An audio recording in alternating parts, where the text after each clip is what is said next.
1 जनवरी 2023 आज तारीख ही कुछ अलग है। नए साल की शुरुआत हो चुकी है और ये नया साल आप सभी के लिए बहुत खुशियां लाए और आपके चेहरे पे हमेशा मुस्कुराहट रहे, यही हम दुआ करते हैं।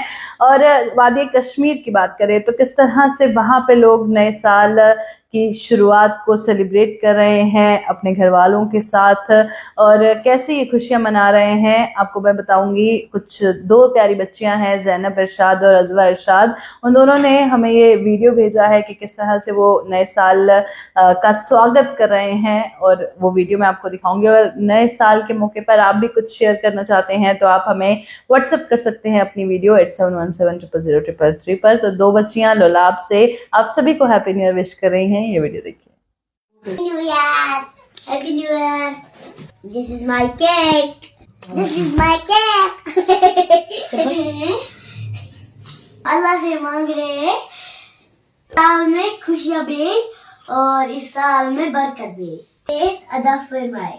ये दुआ मांगते हैं इस साल को हमें खुशियां आए और बरकत आए। Happy new year 2022. Happy New Year, everybody. Best of luck, everybody.